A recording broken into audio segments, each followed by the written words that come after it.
Welcome back to the fifth quarter. We're going to start with a little bit of score update. Andrews still has a 43-42 lead over Big Spring with 2 minutes left to play. You can't count out the Sears just yet. We'll see if top five in the state. We'll see if they can happen. See if they can make a drive. Now we're going to talk about Ira Ann. The Braves are one of our two area teams coming into tonight with an undefeated record. Yeah, the Braves, they mean business. They're on a quest to reach Arlington, and Sundown is just another team in the non-district schedule in their way to perfection.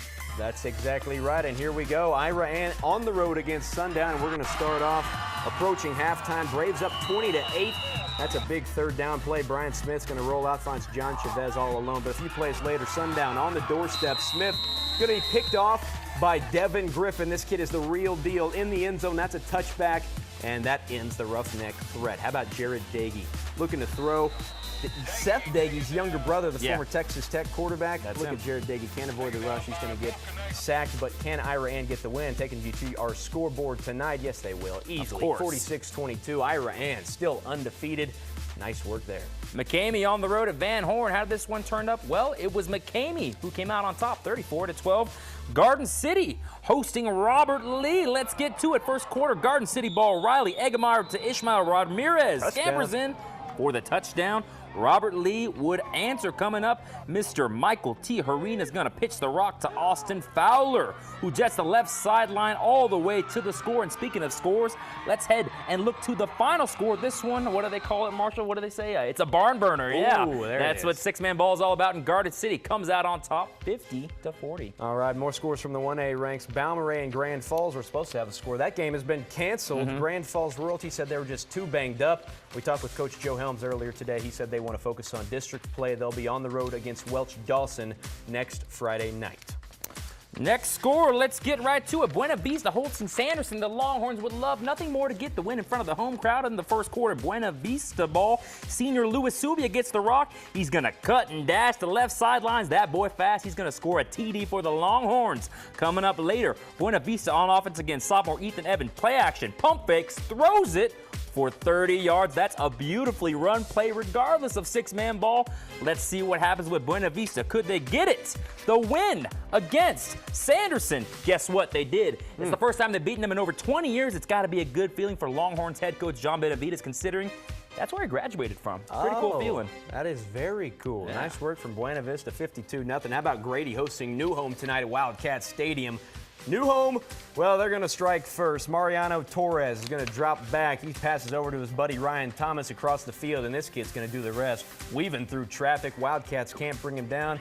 This kid is going to go in for 6 points, Matthew, but that's okay. Grady says, yeah, we'll give you the first points, but here comes E.J. Rodriguez. He almost fumbles, but he says, yeah, I meant to do that. Look at this kid. Running, juking his way through, looking like he's playing in a video game. Stud mode. First down here, more from Rodriguez. How about dropping deep, passing over to EJ.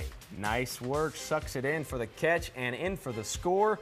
Grady, could they get the win? Would that play pay off? 76-30, I think so. The Wildcats get the win over New Home. Some more scores tonight from the 1A ranks. Marfa all over El Paso Faith. This one's still ongoing, 76-34. Sierra Blanca over Fort Davis by a score of 62-28. Marshall, what else we got going on over here? Well, next we're going to talk Midland Christian football with that Sands Klondike score. We'll have that online for you. But the Midland Christian football team is currently riding a 24-game winning streak in district play. Last year, we saw the Mustangs pass, and now we're seeing them run. Heck yeah, and Justin Fender scored 6 touchdowns last Friday. That was one trip of the end zone shy of the school record, and that's also a Player of the Week worthy number.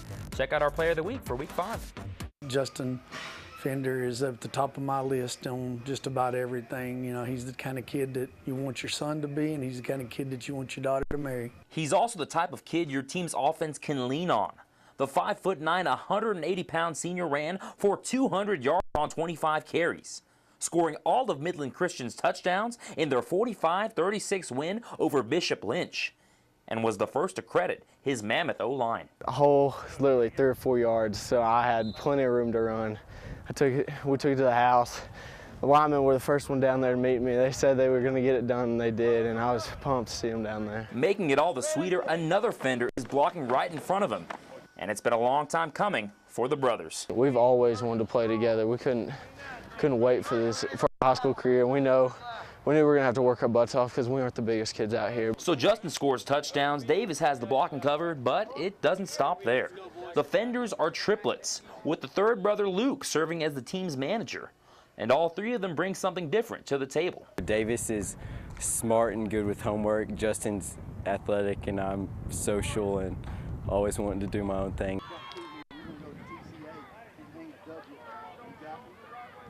Doing tonight by a final score, Midland Christian still undefeated in TAPS District 1 Division 1, 38-20 over Addison Trinity Christian. More from Latter Rain tonight. They were on the road. They fall 73-26 in the TAPS Rain. Growing pains. Absolutely. There are kids from all over West Texas that have put on a show out on the football field, and tonight Andrews was one of them. They win 43-42. Yeah. That scored just in. They beat Big Spring and On the road. Steers, their first loss of the season. Crazy. Now Andrews is 5-1. Big Spring is now 4-1. So great game for Memorial Stadium. What more can you ask We for? made it the game of the week, and they paid off. It was good. Definitely so. Now, coming up after the break, we put all of these highlights together. We're going to show you, it's our top plays from the night. We got some good plays on deck for you, but right now, you're watching the fifth quarter.